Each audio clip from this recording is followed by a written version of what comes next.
Blog Talk Radio. There's a direct relationship between having the businesses and being in prison. Go find see how many Asians you can find in American prisons.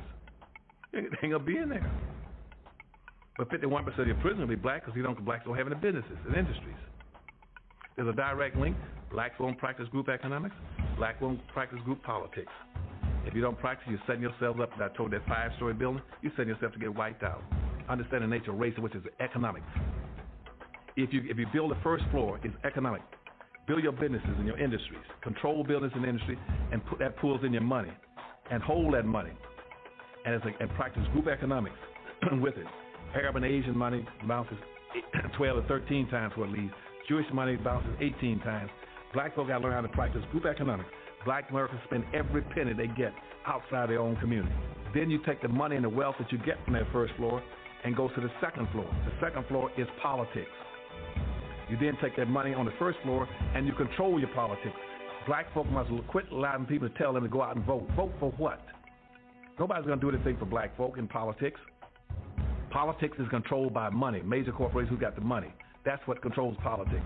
If you have no money, you have no say-so, you have no benefits coming. So you take your money and you control, and you take your money on the first floor, you buy every politician on the second floor. And any politician you can't buy, you rent or lease them to get what you need. Then once you get the second floor under control with the politician, with your money, then you go to the third floor. The third floor is the police department and the court system. You take your money from the first floor and your politics on the second floor, and you control the court system and the police departments. Then the fourth floor then is media. You then take the money that you generate off the first floor from business and industries, and you go after radio stations, TV stations, newspapers, and cable systems, so that you can now inform and communicate with your own people. Right now, black folk own and control less than 35 thousandths of 1% of the media in the United States. Out of 12,000 radio stations, black folk own about 75, 80. That's all. You own no cable systems. You don't have a daily newspaper. You have nothing of importance. You got about one black TV station. And so you can't communicate with your people. You can't inform your people. You can't do anything. You can have Rush Limbaugh and all the rest of the guys talking about racism all day long and bad-mouthing you, and O'Reilly. They can call black folk all kind of names all day long. What are you going to do? You can't respond. You can't communicate with your own people because you don't have an economic base. 51% of all the prisoners in the United States are black people. You only make up 12% of the population. That's no accident. It's because you don't control the economics and the politics. And they're going to go after the weakest people they can get their hands on to incarcerate them. That's the black folk. And what are you going to do in response to it when they over-incarcerate you? You're going to go out and have a march, a demonstration. We're going to march. March for what? Who cares?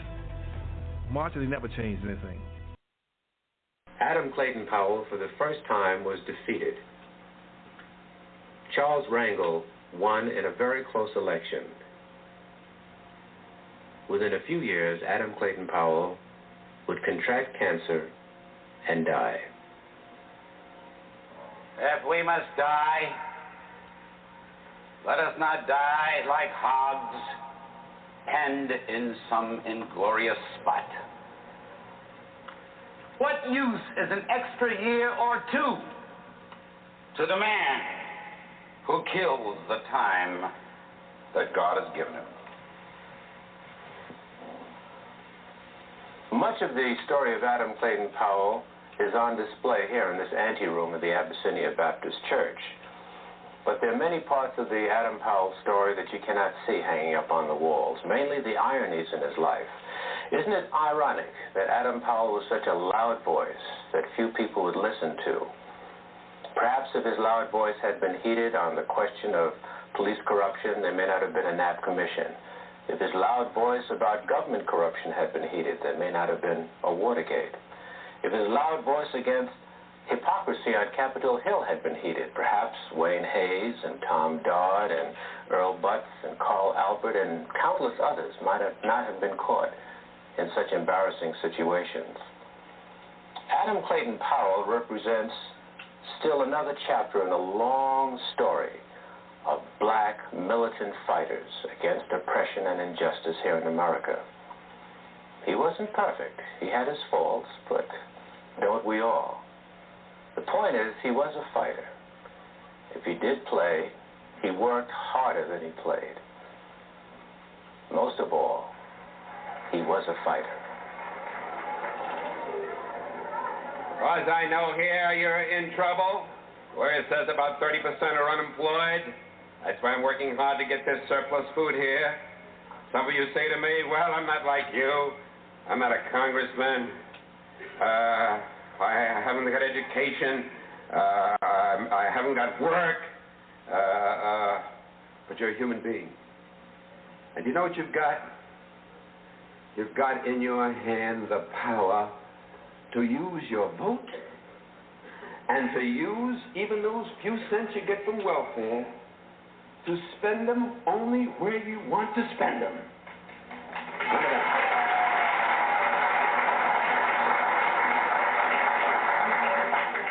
A young slave boy stood one day before the greatest ruler of his day. And God said to Moses, what's in your hand? And Moses said, Lord, only I've got a stick, that's all. He said, well, let me use what's in your hand.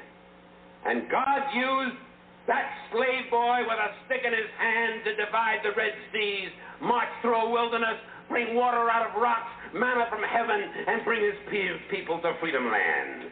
What's in your hand?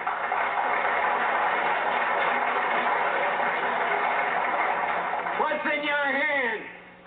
George Washington Carver, who was so frail that he was traded for a broken-down horse as a slave boy. And George Washington Carver, sitting in the science laboratory at Tuskegee, told me, he said, Dr. Powell, he said, I just go out in the field each morning at 5 o'clock, and I let God guide me. And I bring back these little things and work them over my laboratory, and that man did more to revolutionize the agricultural science of peanuts and of cotton and sweet potato than any other human being in the field of agricultural science. What's in your hand? Just let God use you, that's all. What's in your hand? I've got a string in my hand, that's all, and I'm flying a kite. And way up in the heavens, lightning strikes it. And I, Benjamin Franklin, discover for the first time the possibilities of electricity with a string in my hand. What's in your hand? Little hunchback sitting in a Roman jail? I haven't got anything in my hand but an old quill pen, but God says, write what I tell you to write. Paul wrote, I have run my race with patience. I've finished my course. I've kept the faith. Henceforth is laid up in me a pot of faith. What's in your hand, little boy? All I've got is a slingshot. And the enemies of my people are great and big and more numerous than we are. Well, little David, go down to the brook and pick out a few stones and come on back and close your eyes if you want to and pull back that slingshot and let it go. And David killed the biggest enemy, the leader of the giants, against his people, and his people became free, just letting God guide a stone in his hand. And a few years passed, and David is a king. And God says, what's in your hand? He said, I've got a harp in my hand. He said, well, David, play on your harp. And he played, the Lord is my shepherd. I shall not want. Maketh me to lie down in green pastures. Leadeth me beside still waters. Yea, though I walk through the valley in the shadow of death, I'll fear no evil. What's in your hand? What's in your hand? Man hanging on a cross? I've got 2 nails in my hand. Father, I stretch my hands to thee. No other help I know. If thou withdraws thyself from me, whither shall I go? And that man, with 2 nails in his hand, split history in half, BC and AD. And what's in your hand tonight, people of Cambridge? You've got God in your hand, and he'll let you win because he's on your side and one with God. Always in the majority, so walk with him and talk with him and work with him and stick together and fight together, and with God's hand in your hand, the victory will be accomplished here sooner than you dreamed, sooner than you hoped, sooner than you prayed for, sooner than you imagined. Good night and God bless you. Now learn this from Joel Osteen. That's my man. He be texting me. That's my man. God done put some people around me. Show me some stuff. He was telling this story. He said, this man that went to heaven, he was walking with Peter down this aisleway, and it was going down this corridor, had a lot of doors on it, and said all these doors had names on it.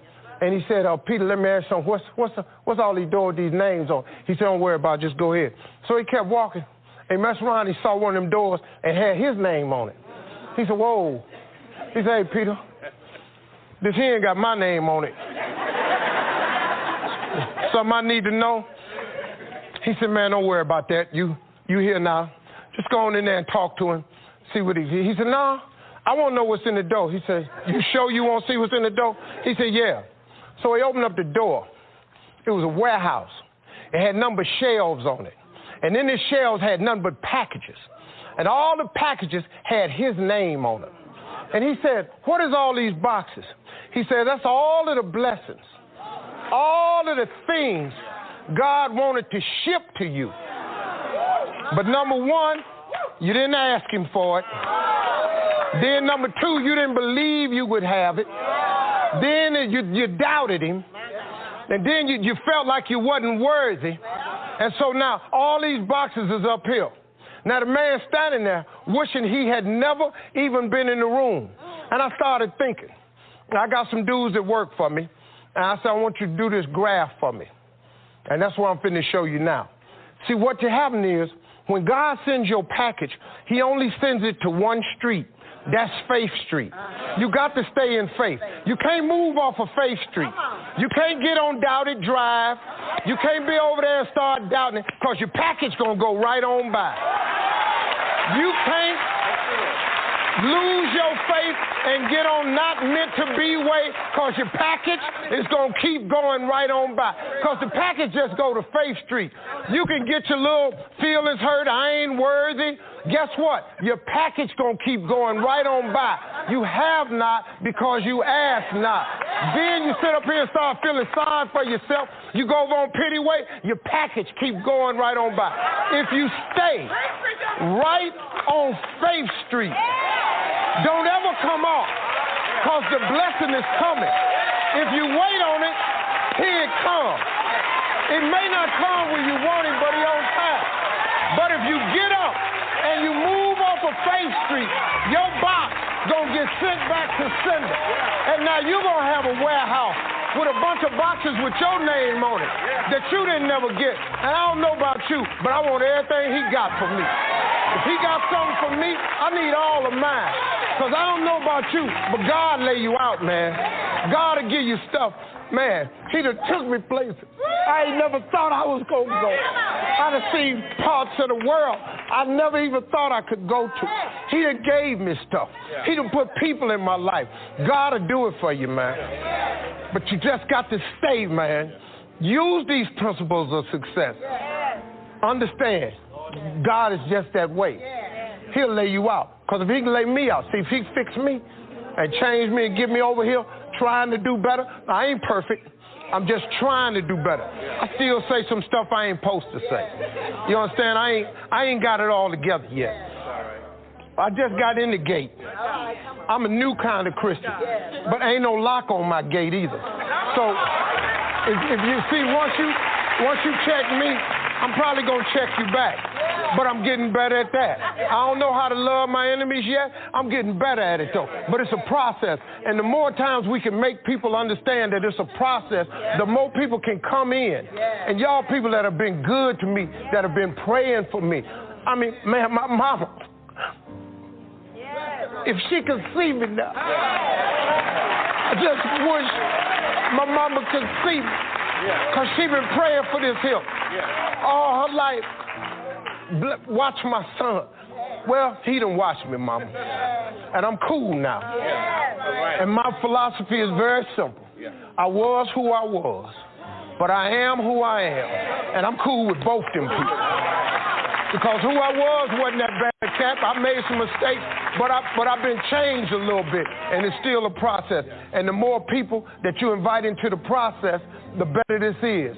Because ain't nobody perfect no how. So I really appreciate y'all, man, hearing me and listening to me. I'm going to ask Kirk Franklin. Many a young athlete entertains hoop dreams. Few, if any, have tried as hard to make them come true as the kid our Steve Hartman has gone to see.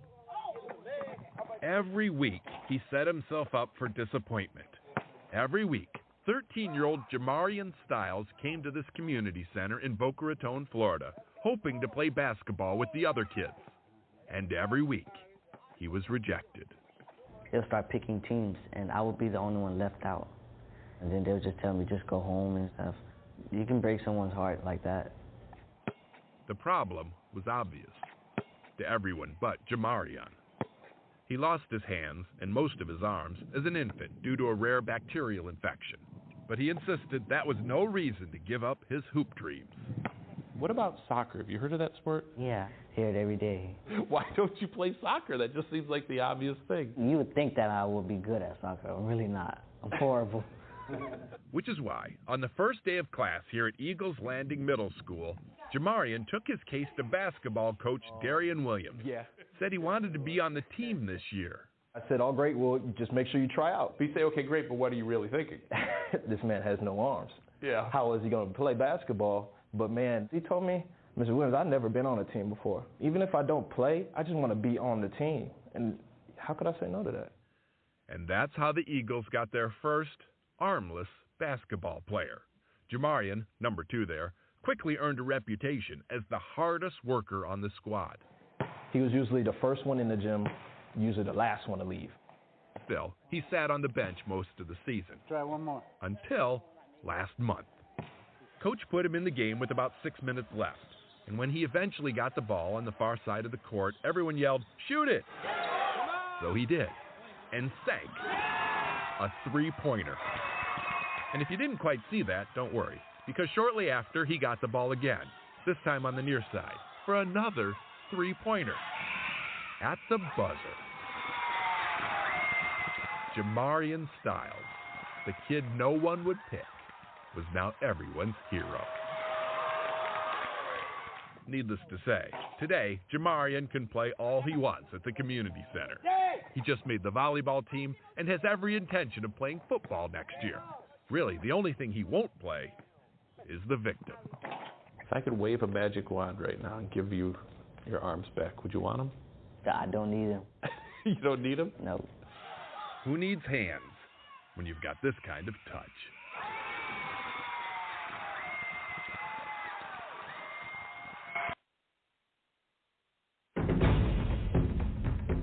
What's it like to live where you work? For most of us, that's unthinkable.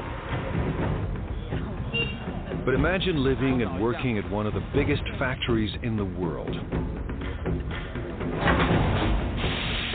A workplace the size of Monaco. For these 17,000 employees, it's reality. They come from all over China, seeking a brighter future at this factory called Yupa.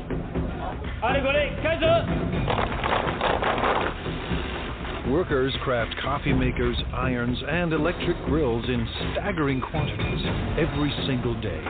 But Yupa is more than a steady paycheck. It's home. People get married here. They send their kids to school here. But the work never stops. Yupa's managers are on a mission to produce new products for every corner of the globe that could forever change the way we think of made in China. Step behind the closed doors of modern China into a factory the size of a city.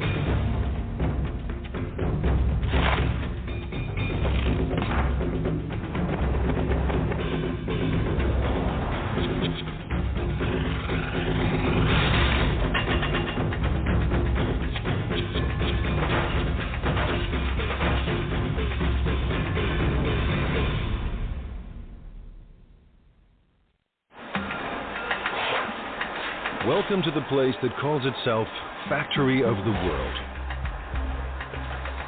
By the time you finish watching this program, Yupa's 17,000 Chinese workers will produce nearly 20,000 electrical appliances.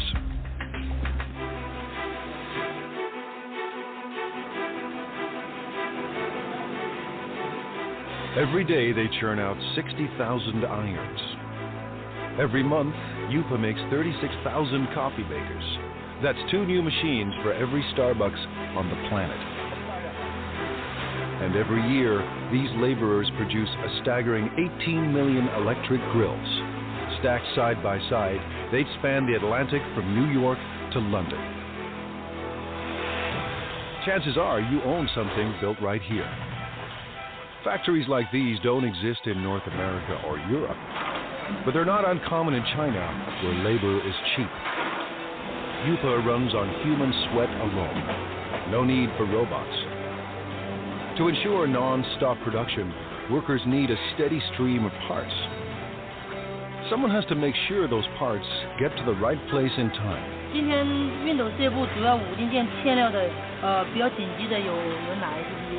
有哪些需要我协助的吗？ This is Ming Long Pa. He started work at Yupa in 1994. 那我现在主要是负责是。 I'm in charge of production control. Production control is the brain of the factory. Its main function is to coordinate each department. If any of Yupa's factories run out of parts, Mr. He's job is on the line. The production line cannot wait. We have to guarantee that our production is smooth. Running out of materials would affect our efficiency, affect our productivity, and affect our revenue. So I have to fix this in the shortest time possible. Today, a problem at the iron factory needs smoothing out.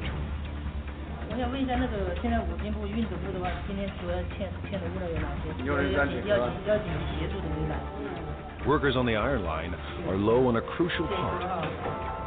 To keep up production, they need 2,000 units, and they need them now. Just now I found out the main problems here at the iron department. One major problem is the case for model 603. They need 2,000 right now.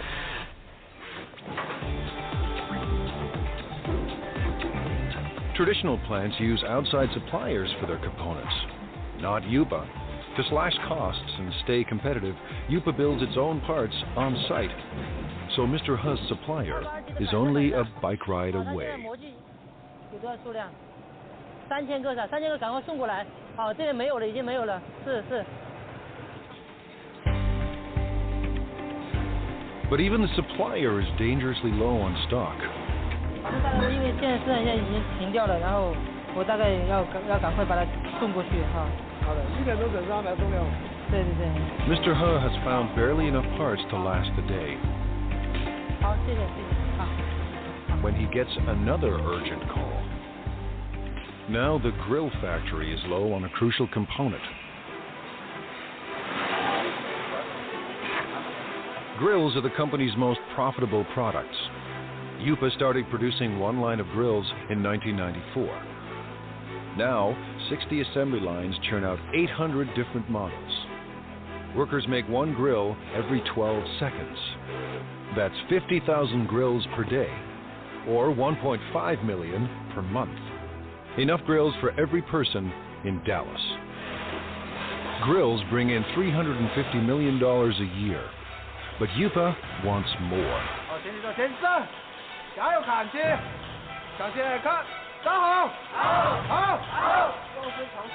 Little wonder Lu Jinye acts like a general leading his troops to war. 动作快点，地板叫人扫一下，地板脏兮兮的都不会扫，先叫上来，先。后面人快点！ By next year, managers expect workers to crank out $500 million worth of grills. Yupa's profits have to rise to outmuscle the competition. Mr. Ye supervises 850 workers on 30 lines. 我们要整合所有的。 We have to coordinate all these workers and pull all their thoughts into one. It takes teamwork to accomplish our goals, to get the results we want.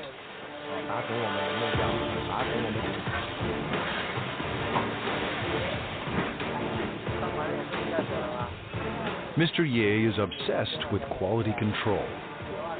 His aim? Boost output without compromising quality.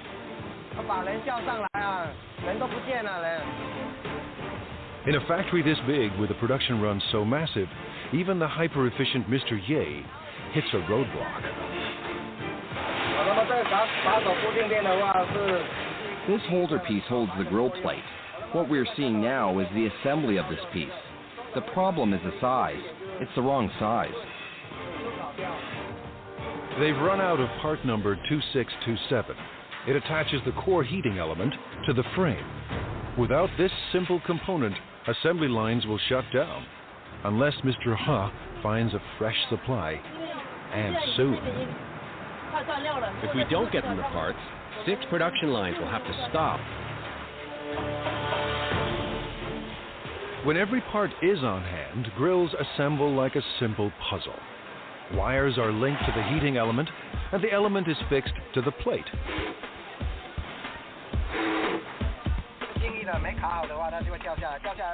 When it's not locked down properly, it will fall off. If it falls off, it will burn the hands of our customers and consumers. This job is very important. Then it's time to connect the power cord. The brown wire is live and the green wire is neutral. The one with the writing on it matches the brown wire. Connect them and that makes the wire live. Each grill is inspected for flaws in construction or appearance. Finally, every grill is tested to make sure everything is in working order. On a typical day, Mr. Ye's team must make 700 of Yupa's 50,000 grills. Missing parts cause delays, cost Yupa a fortune, and force workers into overtime to meet their quota. Finding the missing parts falls to Mr. He, and the pressure is on. 那这样的话，我先提一单先回去，然后那边先紧急生产，好，然后等下你就赶快送过去，好 ，OK， 好，谢谢你。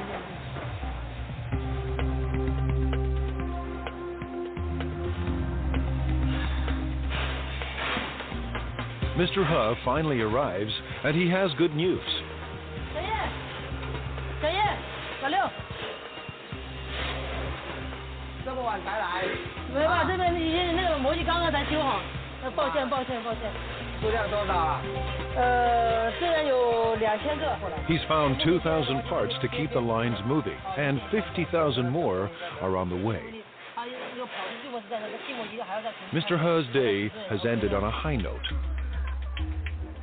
He heads home to a company-subsidized apartment only minutes away. 妈，我回来了。 His wife, Hong Zhangyu, also works for the plant. Together, they lead a life of relative luxury. Family life in China is a communal affair. His parents and his in-laws live here, thanks to Yupa. It's one more reason workers are fiercely loyal to their company. 我们销售的产品，那一般都有制造厂。Our products all have the Made in China tag. I hope our products can bring to consumers a sense of joy, a sense of it's worth it. This is my biggest wish. Fulfilling that wish will come at a cost. 来这边就2个认识的朋友。 When I first arrived here, I didn't know anyone else, and we all have to live together. It was really tough in the beginning. Yupa's next generation of workers must leave their families behind and devote their lives to the company.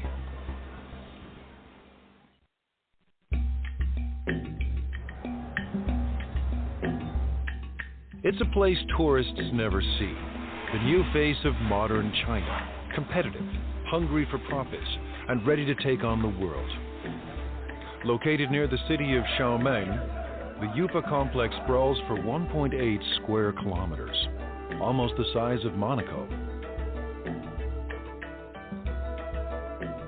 We have about over 20 buildings here. You know, the largest building, equal like 4 football fields. You can have 60 to 70 assembly line. Each assembly line can have 25 to 35 workers in the line. 25 years ago, there were no factories here, only farms. In the 1980s, the Chinese government decided capitalism wasn't so bad after all. The communist regime established so-called special economic zones, designated places for free markets and foreign investments. Yupa, a Taiwanese company, moved here in 1988. In a few short years, it became the largest manufacturer of irons, electric grills, and espresso makers in the world. Yupa is a city unto itself, with restaurants and convenience stores, soccer fields and basketball courts, and living quarters for everyone from students to families. Success made it big, and size keeps it successful. Mass production runs push down costs. Almost all parts are made on-site, keeping supply costs low and parts within easy reach. Because we are in this location pretty much isolated, we don't have satellite suppliers surround us to build parts for us. So we had to do it in-house, and we had to do it in a large scale.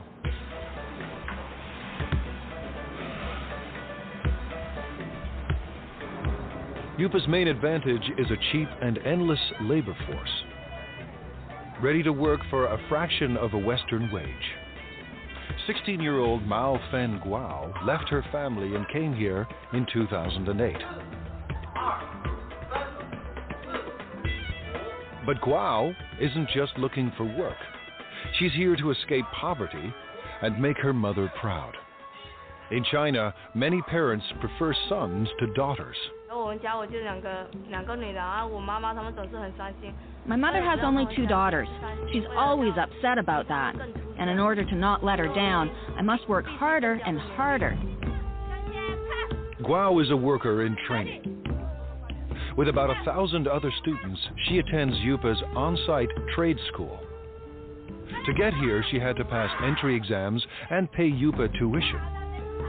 Now she's enrolled in 3 years of study and hands-on training at the factory. If she does well, Guo hopes for a job at Yupa.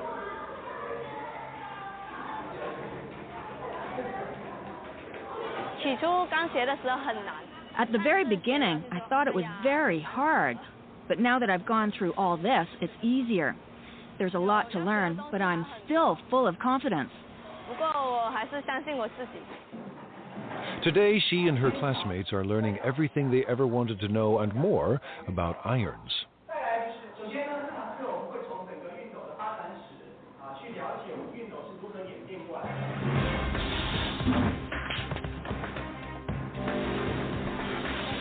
To get a job, Guo must learn the ins and outs of every product line. We're changing constantly. Last time, we were making grills. Then we changed to coffee makers, and now electric irons. Workers on 27 production lines pump out an iron every 15 seconds, and as many as 60,000 irons a day. Production includes at least 10 separate brands for dozens of companies. With over 30 steps to assembly, iron making is intricate work, and there's no room for error. Assembly starts with a water spray unit, made up of springs, rubber, and washers. With training and practice, it snaps into the spout in seconds. If it's not closed tight, it will leak or blow. Then it won't work properly. Now the sprayer and spout are joined to the handle. The 2 parts of the water reservoir are placed in a heating machine. That melts the space between them and makes the reservoir watertight. Welding is an important part of production. However, it will be easy as long as we follow our operational guidelines. Next, the thermostat is attached to the base.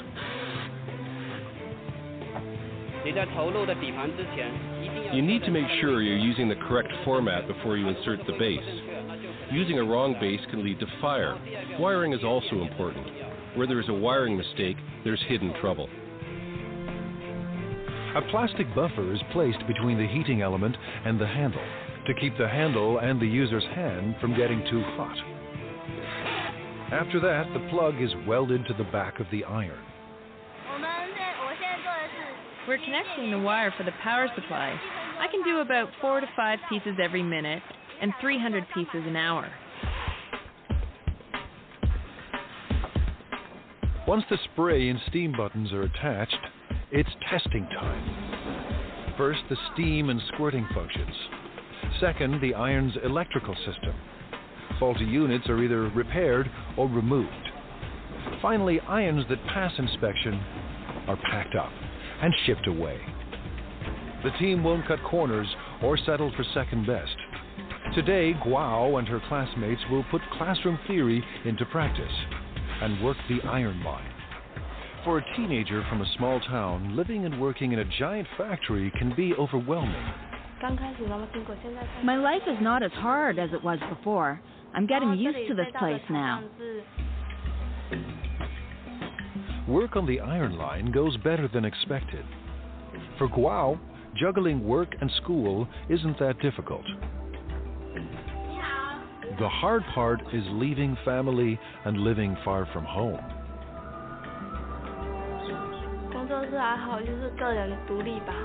I guess it's learning how to be independent.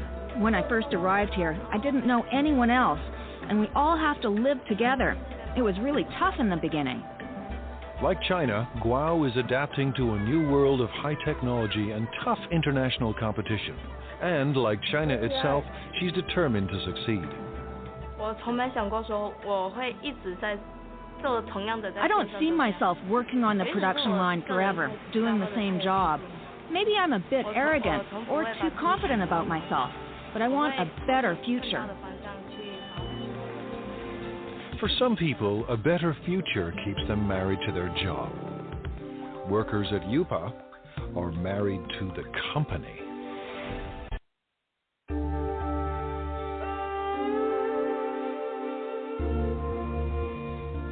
Based in southeast China, Yupa is one of the biggest factories on the planet. Today and every day, its 17,000 workers are getting the world ready for breakfast.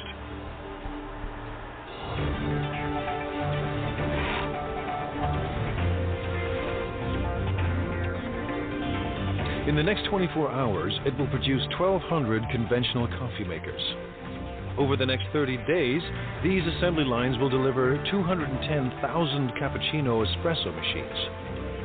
In the space of 1 year, nearly 2.5 million coffee makers will pour out of Yupa and into the kitchens of the world.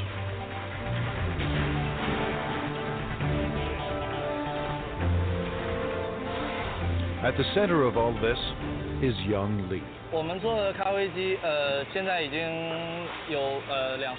We already have 200 or 300 styles, and we develop and add over 40 new styles every year. Li's mandate is crucial and broad. Tackle any problem that could slow down non-stop production.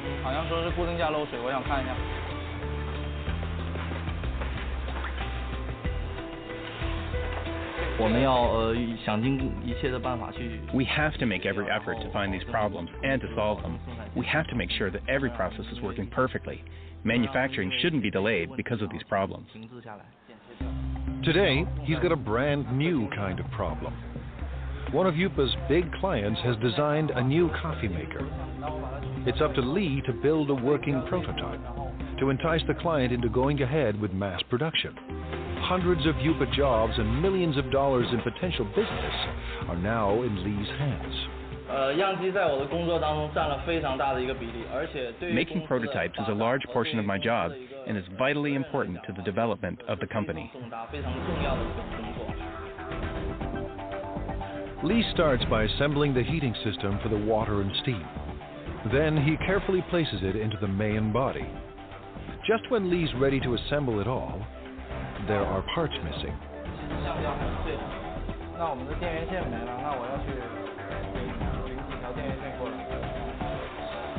The supplier is just a walk away, a long walk, but Li doesn't mind the distance. Someone special is waiting for him at the supply depot.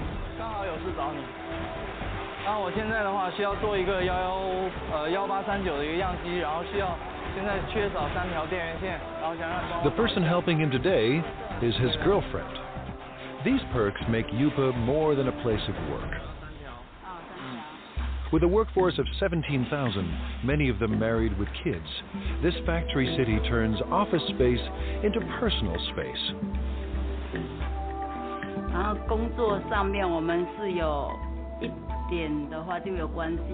Sometimes we work together. For example, if we need the help from the technician to solve production problems, then we meet each other afterwards. Li Yang Li works in the parts supply department. She first came to Yupa in 2004. We fell in love at first sight. I always think it must be God who makes her work here and wait for me. Even now, I still think the same. Yupa management encourages these intimate connections. They believe couples that work together are more loyal to the company.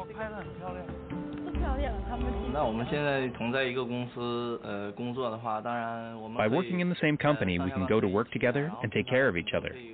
We can see each other more often. What's more, we can be with each other when we have a problem.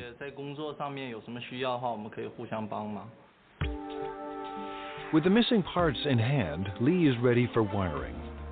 Making it all fit into the chamber isn't easy. I will have to organize all the electrical wires properly to make sure the coffee maker operates safely. But the real test will come after shipping. If the client approves of Li's model, Yupa could get a massive order. If it doesn't, hundreds of jobs are on the line.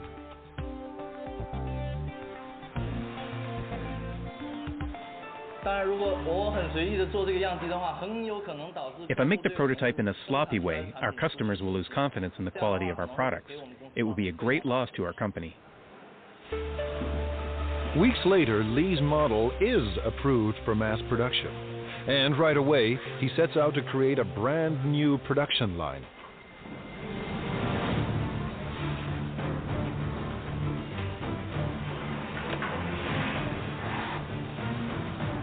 It takes a week to prepare the assembly line and train the workers to make the new coffee machine.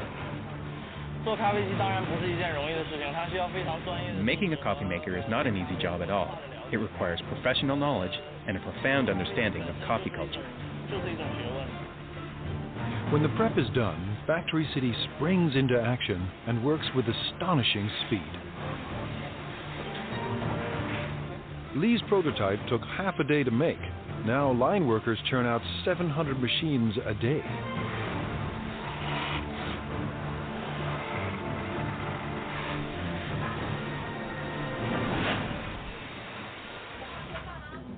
Li's shift is done, and when work ends at Factory City, romance begins. When we're done work, we normally go shopping together or take a walk. It gives us a sense of happiness. The couple plan to get married at a mass wedding, paid for and organized by the company. All at once, dozens of Yupa workers will tie the knot, while thousands of co-workers look on.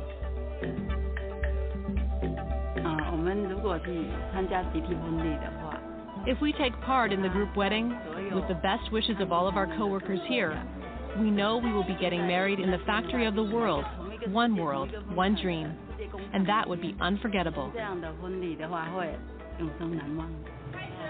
A mass wedding is the couple's way of showing their love for each other and their passion for Yupa. Chef Xingming Li has a passion of his own, feeding the 17,000 workers that power the factory of the world.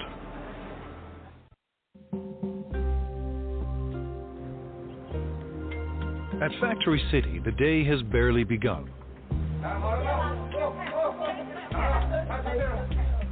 But Chef Xingming Li already faces his first daily deadline.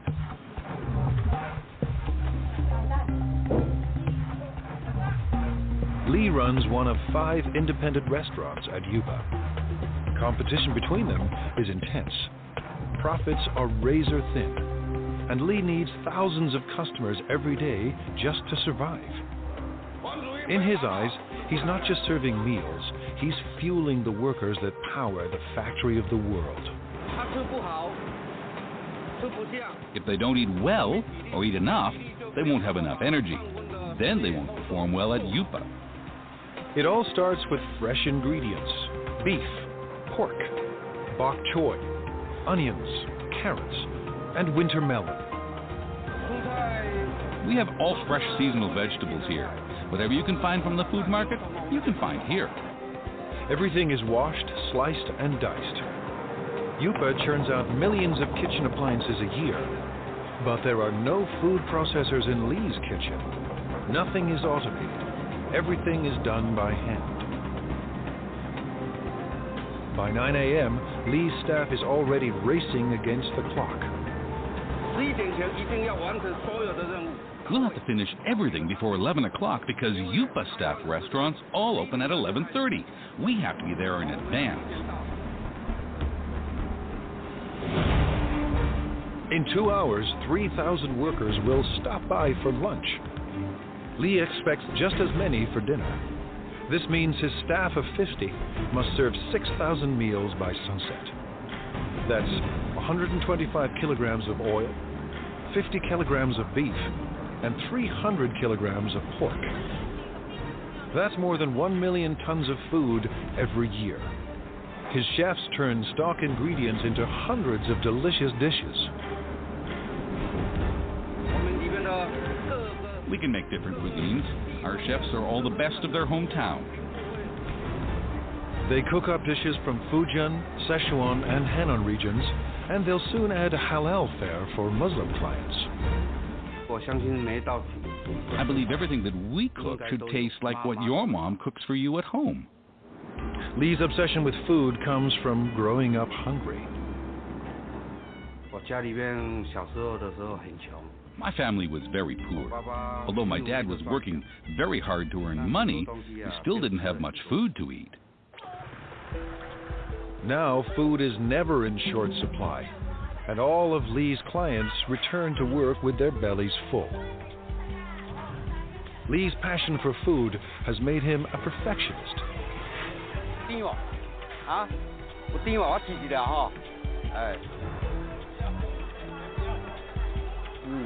He hunts the market for produce that's perfectly ripe and reasonably priced.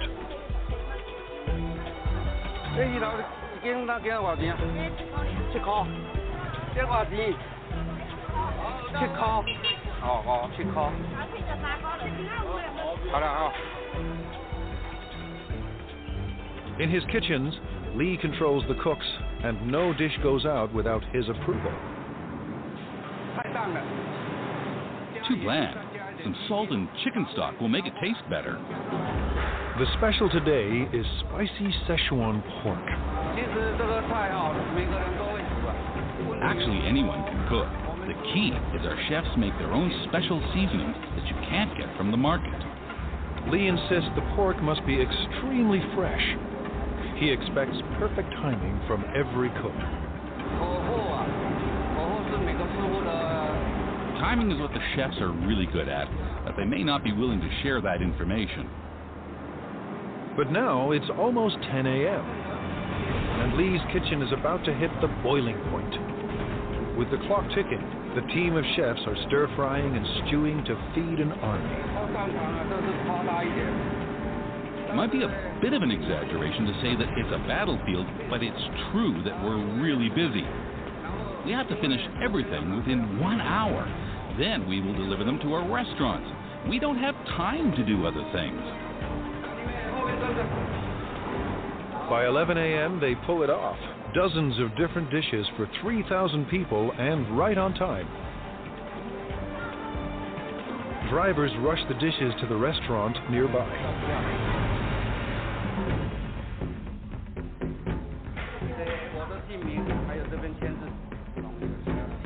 Competition between the 5 independent restaurants at Yupa keeps quality and choice high and prices low. Workers pay about 50 cents per meal thanks to a company subsidy. To turn a profit, thousands of customers must pass through Lee's door each day. But it's not profits that keep Lee up at night. More than anything, he wants people to enjoy his food. I've experienced a lot of sleepless nights. I often blame myself for the mistakes that occurred in the daytime. I should have done better. So far, his customers look happy. After lunch, while workers crank out appliances, Lee will be planning dinner, determined to satisfy his next 3,000 customers. I hope that Yupa and everyone else will trust me and become my friends. I'll be content if they all come to dine in my restaurant. If feeding workers at the factory of the world is tough, try being the guy who must make everyone get along.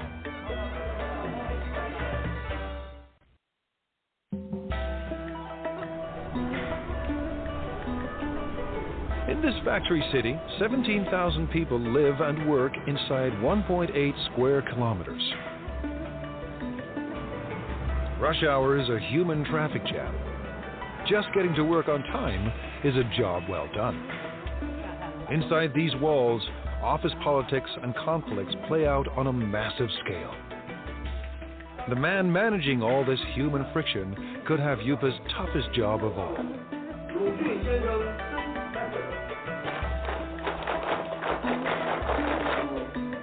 Now in his second year on the job, Ya-Shin Fu is the manager of Yupa's service department. His job, address anything that affects the day-to-day life of Yupa's 17,000 workers. I have to find a balance between the costs of the company and the needs of the employees. Too little and the employees will be dissatisfied. Too much and the company won't be happy, so it's a big challenge. Keeping Yupa's army of laborers in line is no small task.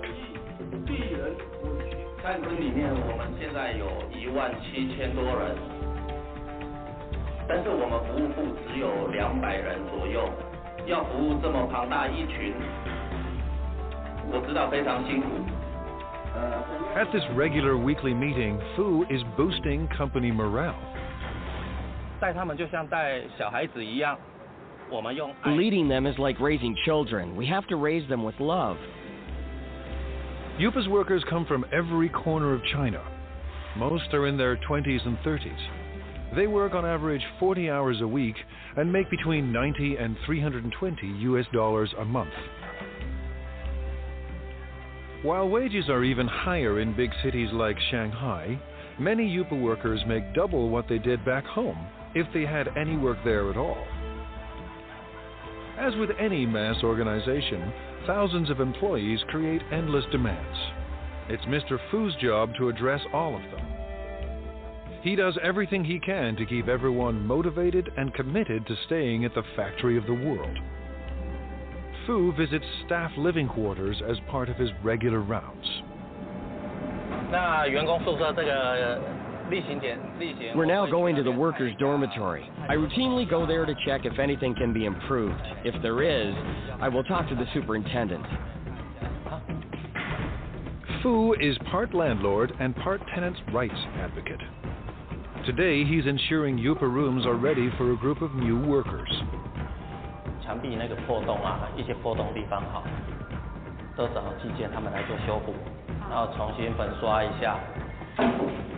Average rent is only $6 per month, but the type of accommodation depends on a worker's rank and the amount of money they are willing to part with. Fu is paying a visit to Mao Fen Guao, who has a noise complaint.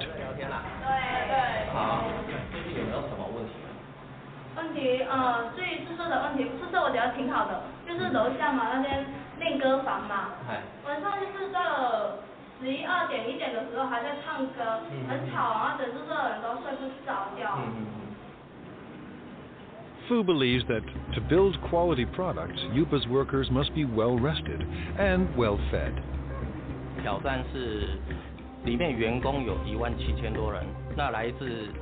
The challenge is that there are 17,000 employees and they come from all over China. Everyone has different tastes. I have to take care of everybody. Yupa's restaurants are extremely competitive, and some have been known to skimp on meat portions to keep costs low.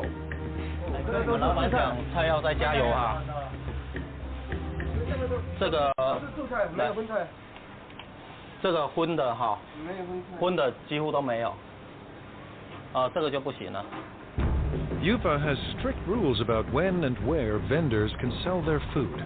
Fu keeps them in line. Now we are going to check on the other restaurants. We have designated areas for them. If they break the rules, I will kick them out. These vendors aren't trespassing. They work for the factory's restaurants. But they are breaking the rules by selling food too close to rival restaurants. Everyone must have a permit. 那你们的通行证呢？像这个外餐车这个牌呢，在哪里？在楼上。怎么能在楼上？这个是随车要带着走。 A veteran on these streets, Fu recognizes this woman. He busted her once before. 撤销会帮撤销你，这样是违规。不好意思，没有我。你讲多少次了，不能这样。 Today, Fu lets everyone off with a warning. Next time, he may ban them from selling food at Yupa. I talk to them, but they will break the rules again, so I have to check on them every day. 今天菜怎么样？ China's web of cultures complicates Fu's job. 都有送上去，大家来自不同的家庭。那 Everyone comes from different families and different provinces, so their customs of eating and living are totally different. So I have to adapt to them. But one thing unites all of Yupa's workers: the world's most popular sport. On the field, tension and stress vanish. 我觉得，因为员工在工作上。 Because employees are undergoing a lot of pressure at work, we have to give them an outlet and let them exercise. But most important is the team building. Don't care for soccer? Yupa offers other ways for workers to get their exercise. 那娱乐活动，我们常会在每季 For entertainment, we have ball game competitions like basketball, table tennis, and other games. These sorts of competitions. It's all part of Fu's mission at one of the world's biggest factories, a place with no boundaries between work and life. For Fu, it's a never-ending battle to keep the peace and to keep the company together. 真的，它是一个奇迹，这么大一个公司。 It really is a miracle, a company this big with all the employees together, holding hands and moving forward. This is not easy. And while there may be harmony inside Yupa's walls, outside, competition is cutthroat. In a global market, innovation is key. Yupa's employees must endure tough changes to survive.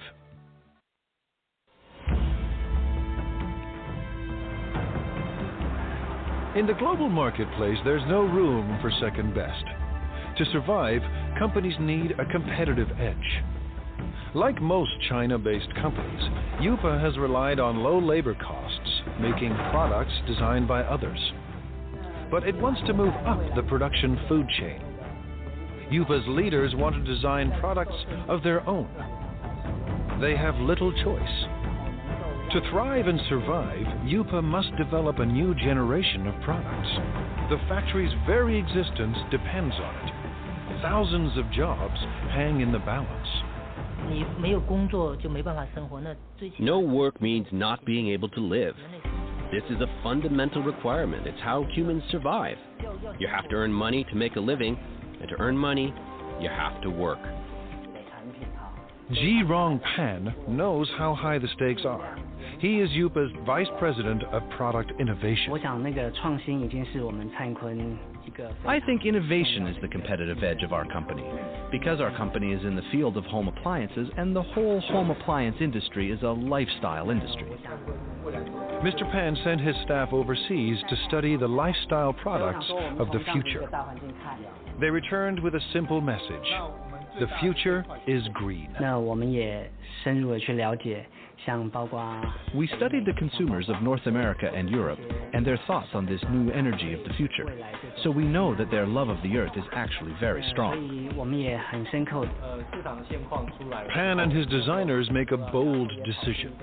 The first appliance in Yupa's new product line will be powered by the sun. It's a solar CD player.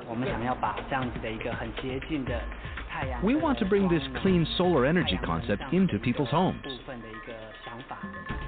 Going solar may sound easy, but solar panels are expensive, and they're meant to work outside, not in the dim corners of people's homes. A 3D image of Yupa's appliance of the future starts to emerge. Now the team must turn a digital design into reality.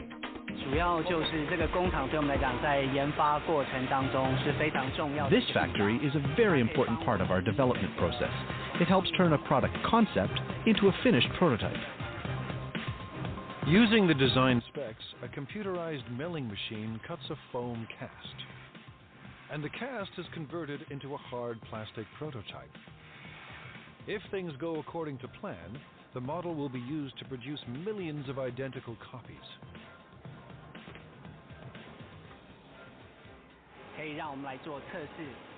It allows us to test the product to see if this fulfills our requirements while bringing value to the customers. Now engineers perfect the solar power system. The system must collect and store solar energy. Every aspect of design must maximize energy efficiency.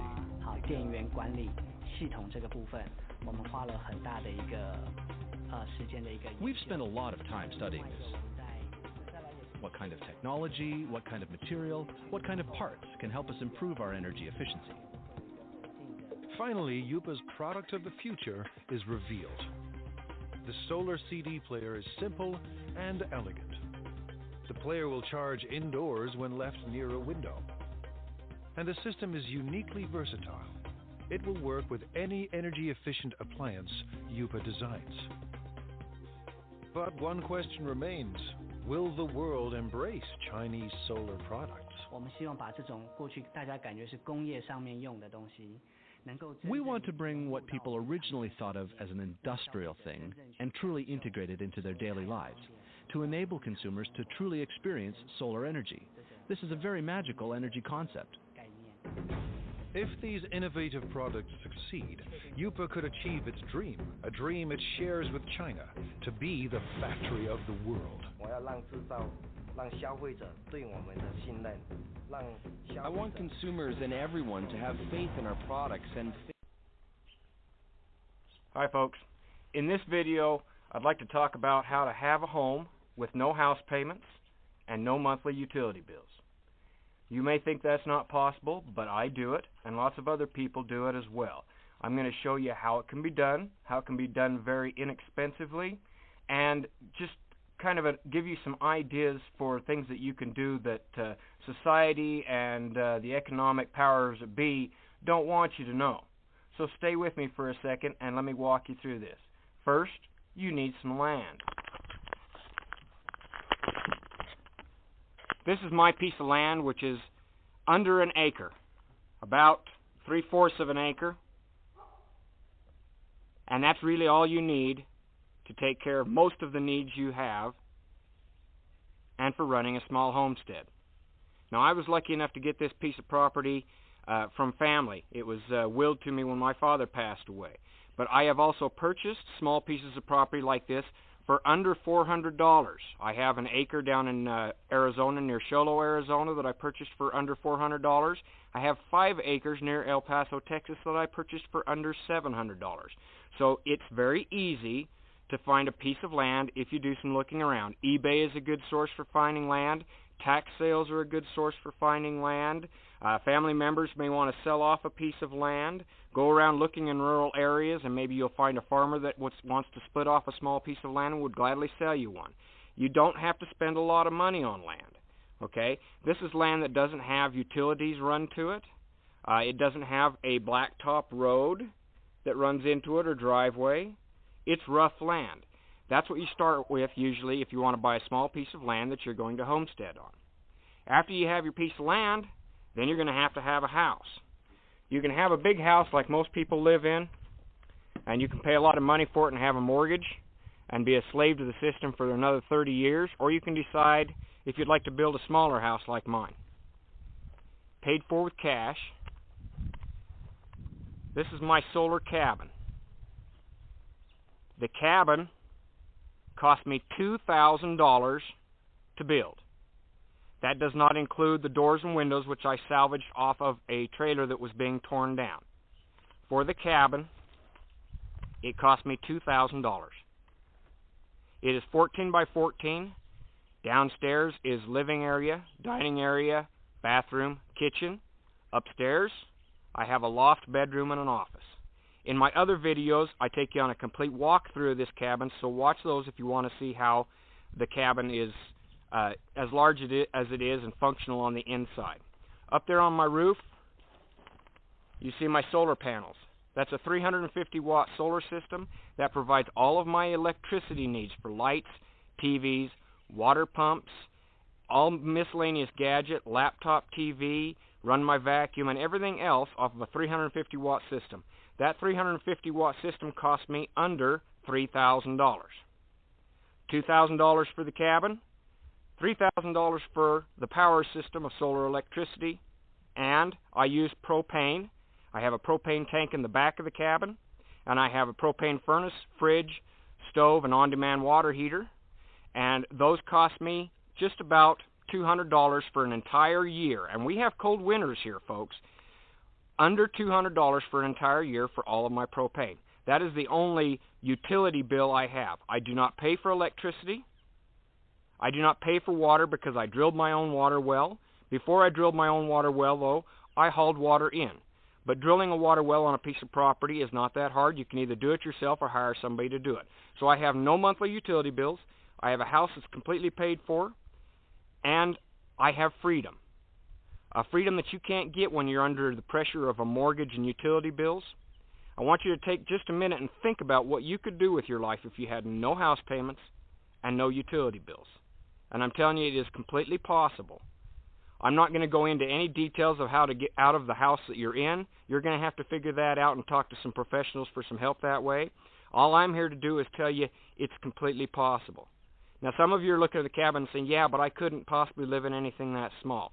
This cabin was designed specifically for additions to be built on any of three sides. As you can see, the cabin has no windows on any of the three sides. There is a window in the back door glass. The sides are 14 by 14. The cabin was built to have shed additions built on all three sides. This cabin is 400 square feet approximately inside with 200 square foot footprint. When you add on additions, you could add on an additional 400 square feet on either side and off the back, giving you anywhere from 800 to 1,200 square feet.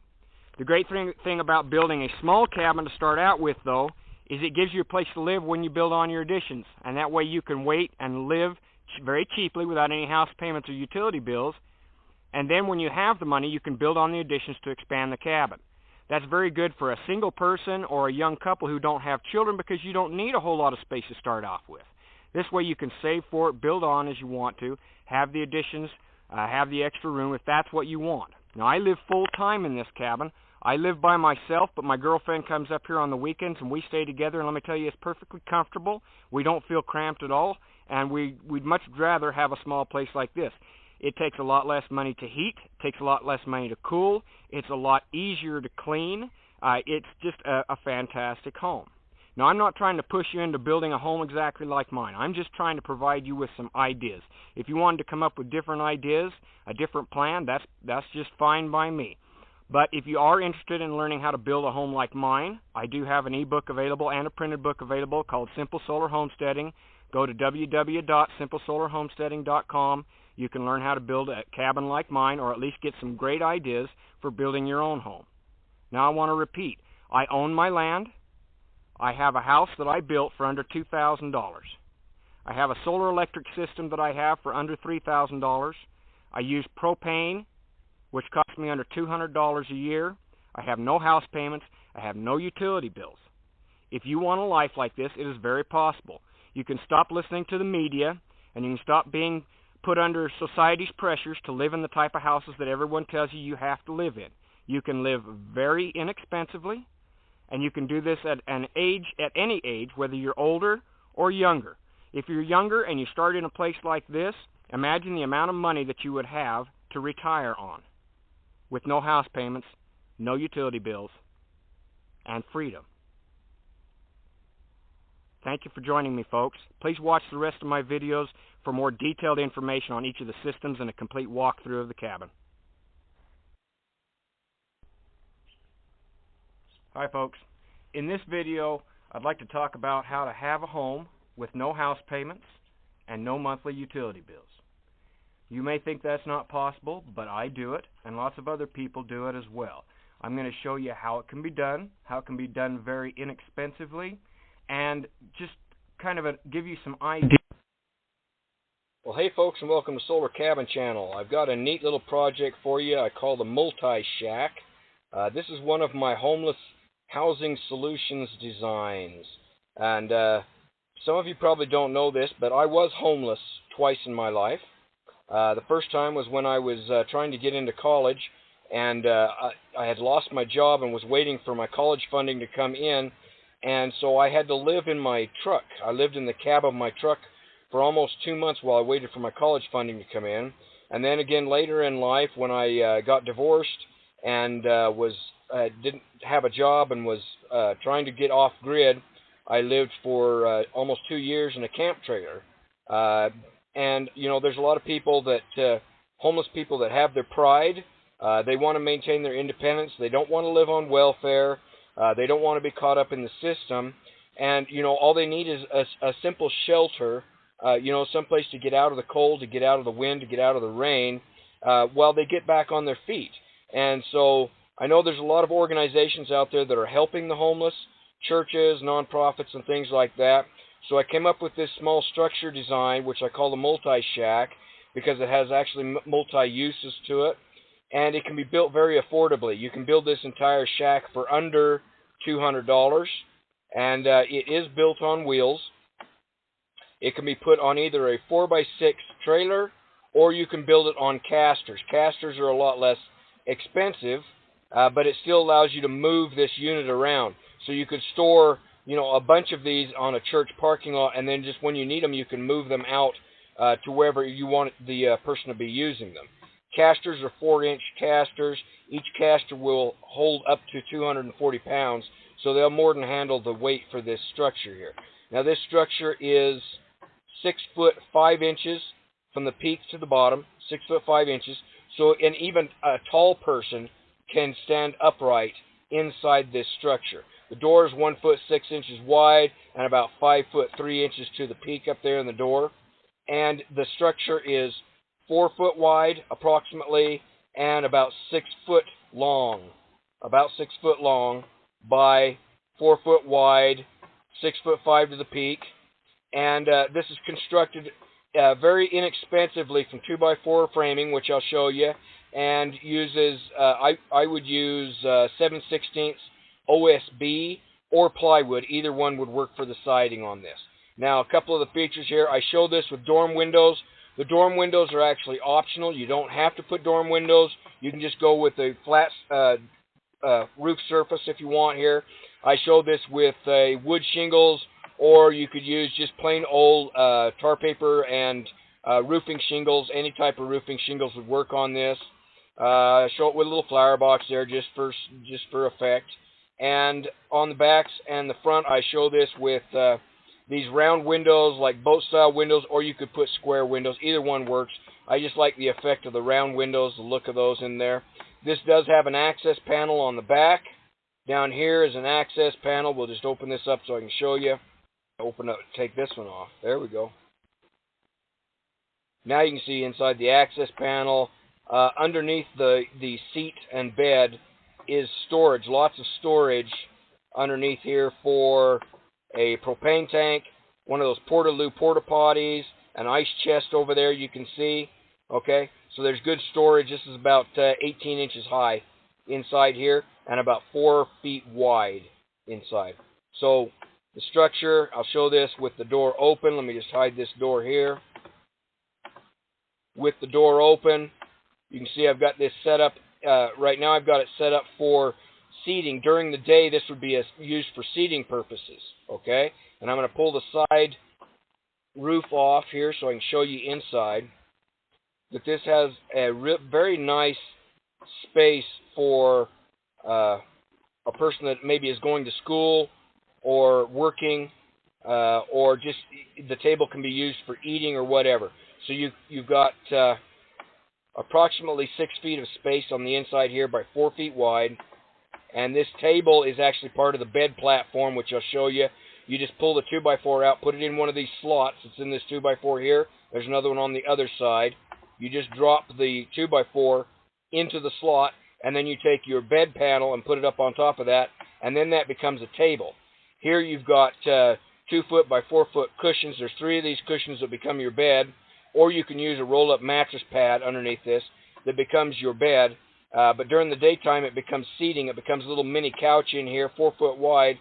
And now you've got a space for a student to do their studies, their work, or for having your meal, or if you're working on a hobby or a craft or something like that, you've got this nice little space.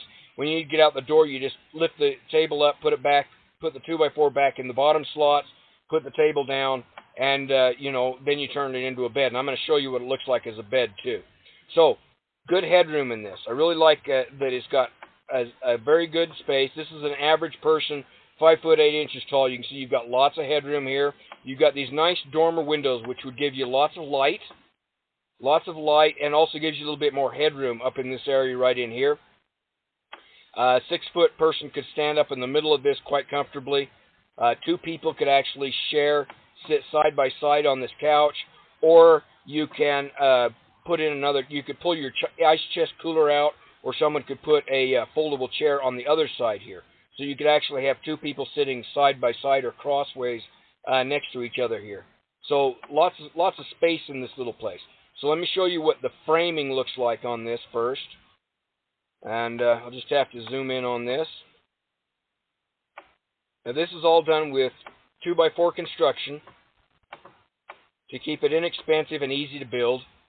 And then I would sheathe it with either 7/16 inch OSB or plywood. Either one would work. Now it's got a floor frame, as you can see, made of 2x4s down here.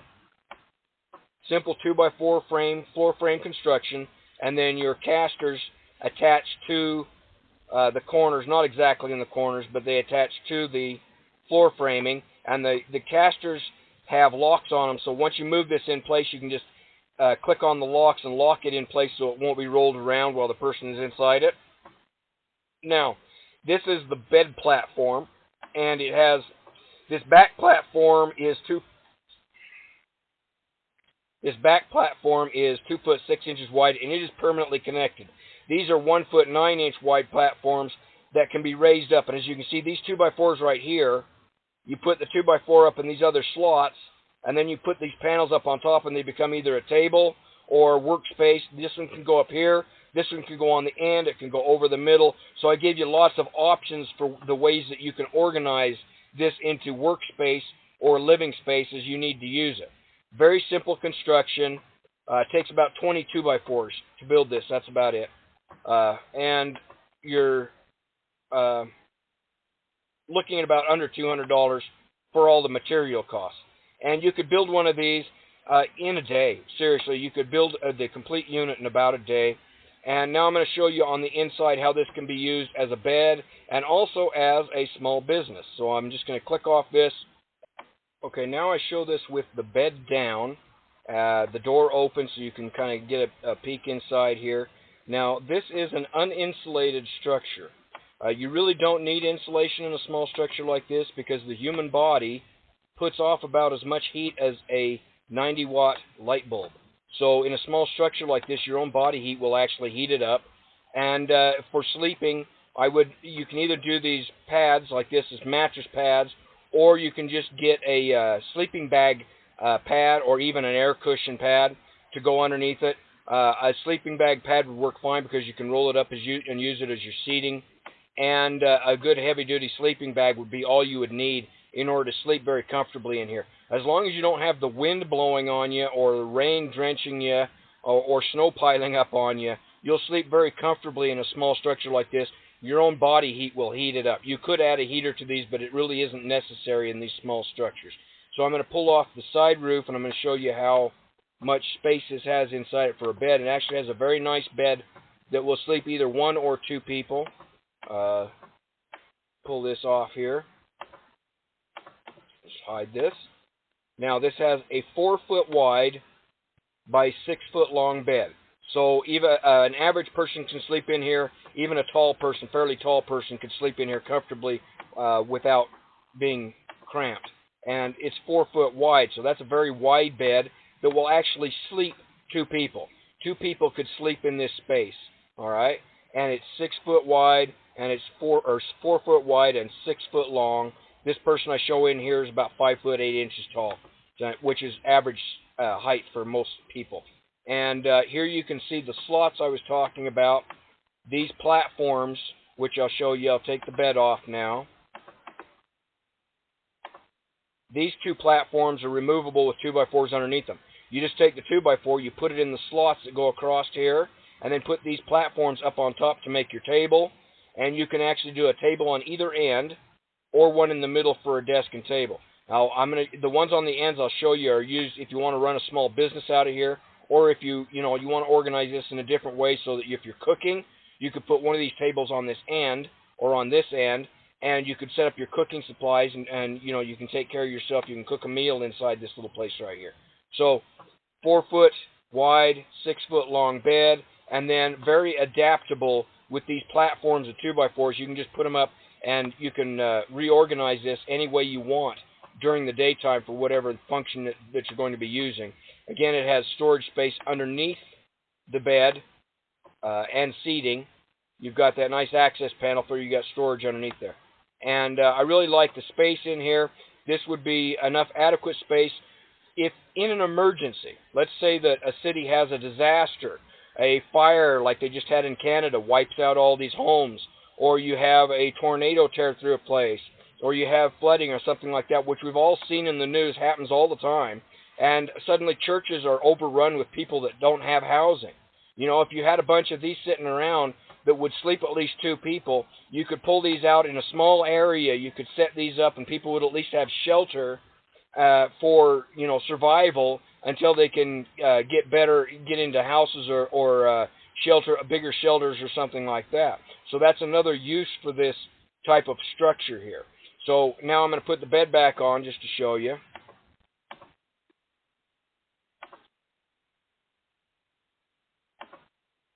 And again, you can see this has really nice dormer windows, so you got really good light in this, and it's got an excellent sleeping space.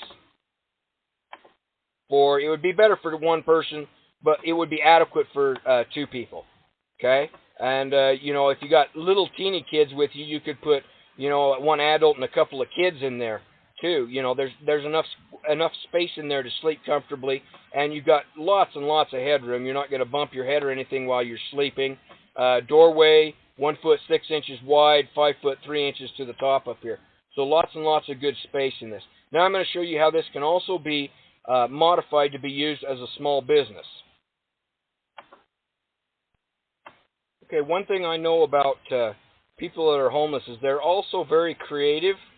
And, a lot of them actually run little businesses in order to support themselves. A lot of them do recycling. They recycle cans and bottles and other stuff like that. Or they pick up small appliances and stuff that they may find on the streets, or books, or pictures, or whatever, and they resell them, and that's how they support themselves. A lot of them are also very crafty people.